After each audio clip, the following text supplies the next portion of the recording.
Hare Krishna. Bhagavad Gita, Chapter 12, Devotional Service.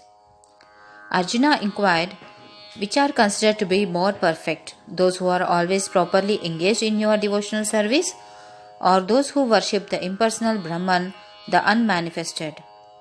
The Supreme Personality of Godhead said, those who fix their minds on my personal form and are always engaged in worshipping me with great and transcendental faith are considered by me to be most perfect. But those who fully worship the unmanifested, that which lies beyond the perception of the senses, and all pervading, inconceivable, unchanging, fixed, and immovable, the impersonal conception of the absolute truth, by controlling the various senses and being equally disposed to everyone, such persons engaged in the welfare of all at last achieve me. For those whose minds are attached to the unmanifested, impersonal feature of the Supreme, advancement is very troublesome. To make progress in that discipline is always difficult for those who are embodied. But those who worship me, giving up all their activities unto me and being devoted to me without deviation, engaged in devotional service, and always meditating upon me, having fixed their minds upon me, for them I am the swift deliverer from the ocean of birth and death. Just fix your mind upon me and engage all your intelligence in me. Thus you will live in me always without a doubt.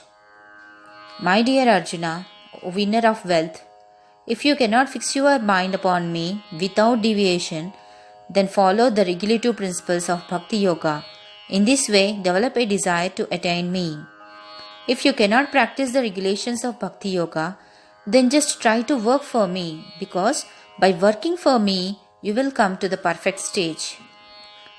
If, however, you are unable to work in this consciousness of me, then try to act, giving up all results of your work and try to be self-situated. If you cannot take to this practice, then engage yourself in the cultivation of knowledge. Better than knowledge, however, is meditation, and better than meditation is renunciation of the fruits of action. For by such renunciation, one can attain peace of mind.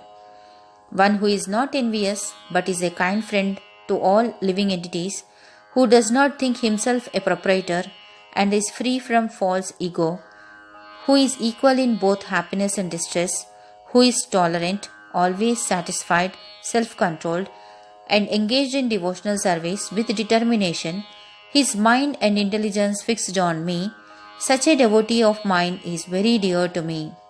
He, by whom no one is put into difficulty, and who is not disturbed by anyone, who is equipoised in happiness and distress, fear and anxiety, is also very dear to me.